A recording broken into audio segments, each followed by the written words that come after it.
This week on C Plus News Time, Netflix adds 2 more comedians to their fold, Tim Baltz has a new Seeso show, and I want the Oscars to start including a comedy category. Come on, baby, you used to do it, just do it again. You don't have to look at me in the eye when you do it. Oh, crap. How did my sex get into the script? I should probably start this show before we see any of my nudie pics. Alright, let's get naked on this. C Plus News Time. Thank God I'm done with that intro. Oh yeah, that's the stuff. Air it out. Oh. It's C Plus News Time. Delivering to you the news you didn't know about, the news you didn't care about, and the news you didn't know you cared about. With host, Chad White. Now, here's that host, Chad White.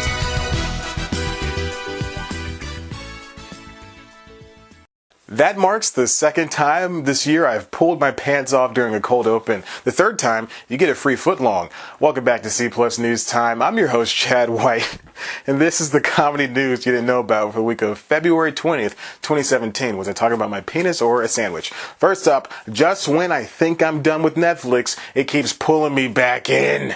News-wise, of course, following last week's story about the streaming platform making moves in the comedy world, it was really interesting and you should totally watch it if you really love me. Big Red announced that Mike Birbiglia, Tracy Morgan, and Louis C.K. will have their own specials premiere on the network. It's official. They locked up the top-most comedy talent within the past few months. Now, Birbiglia's special is coming out tomorrow, actually, and is titled Thank God for Jokes. It's based on his one-man show. The trailer has his trademark mumblecore comedy that has been prevalent in his entire career. Morgan's comes out on May 16th and is said to tie in with his 2014 run-in with a Walmart truck. CK got the better deal of the 3 as he has not 1 but 2 specials headed to Netflix. This follows his years-long practice of releasing the specials on his own via his website. The first of the 2, simply titled 2017, will premiere in April. Damn you, Netflix, and your easy accessibility. Next up, Tim Baltz will star in his very own Seeso show. The bajillion-dollar property's star is headlining Shrink, which chronicles Baltz as a recent med school grad with no residency. He is then forced to go through 1,920 hours of supervised clinical hours by conducting free sessions in his parents' basement. The show looks more genuine and emotional approach than Bajillion looks, but then again, this is one show about a therapist, while the other follows wacky real estate agents in Beverly Hills. Regardless, Shrink premieres on March 16th. If you're in the mood for some Baltz, I do suggest checking out Bajillion. It's pretty much the main reason to have Seeso.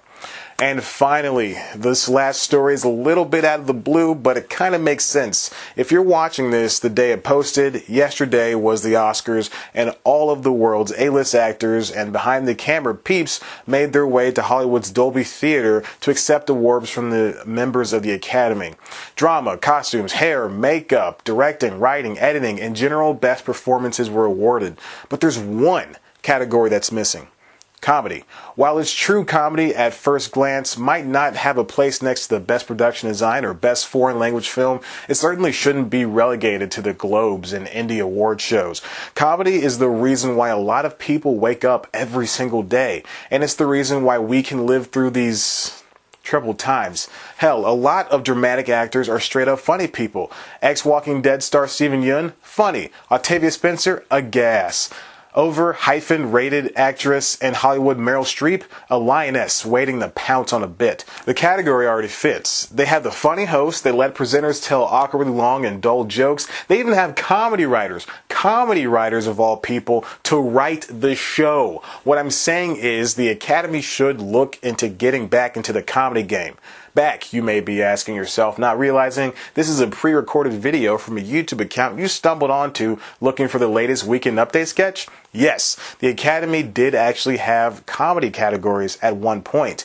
Way back in the very first year of the Oscars, 1928 of all times, Best Directing was split between comedy and drama. The same thing was done to Best Original Score. Sadly, the former only lasted that initial year. Best Original Musical or Comedy Score went on from 1995 to 1998. Pocahontas, Emma, The Full Monty, and Shakespeare in Love were the only movies to ever win the now-defunct award. And that's the end of comedy at the Oscars. What a waste, right? Now comedy features have to have some dramatic element or hyper distinct individual skill to get recognized. Look at 2008 indie dramedy Juno. Diablo Cody won Best Screenplay at the 80th Academy Awards, but again, that movie wasn't paraded as a laugh-out-loud comedy. The same thing can be said for Little Miss Sunshine, Silver Linings Playbook, As Good as It Gets, and a slew of comedy movies. What these films have in common is that they're dramas with comedic elements. Fargo is dry and not every audience member will enjoy it, but the dark story is lightened by the overcooked wit. Or how about The Big Short? It's a movie that took a real-life problem and made it funny. One of the only comedies that made an appearance at the Academy Awards is Wes Anderson's Grand Budapest Hotel. That comedy movie is genuinely funny without having to rely on a somber tone. What about animated categories? Aren't those comedies? Cartoon movies, in this case, are comedic, but they're not on the same level as, say, Fences or Arrival. On a personal scale, sure, that works, but in the world of Hollywood, no way does Moana go toe-to-toe with Moonlight's importance. So good. Look, I'm not one of those people that hates award shows. I love them, the movie and TV ones at least. It's a time to see my favorite people shed their characters and just be themselves. When someone unexpectedly wins one of those statues and they approach the stage with tears in their eyes, it hits me. That's a feeling everyone should experience. And 2016 had some of the better comedies of the past 10 years. Pop Star, The Nice Guys, Barbershop 3, Don't Think Twice. These movies need to be recognized, not seen gathering dust on a bookcase next to other Blu-ray copies of the Expendables series. And hey, Academy, let comedy live. And also invite me in with the next class or whatever. I'm a diverse candidate.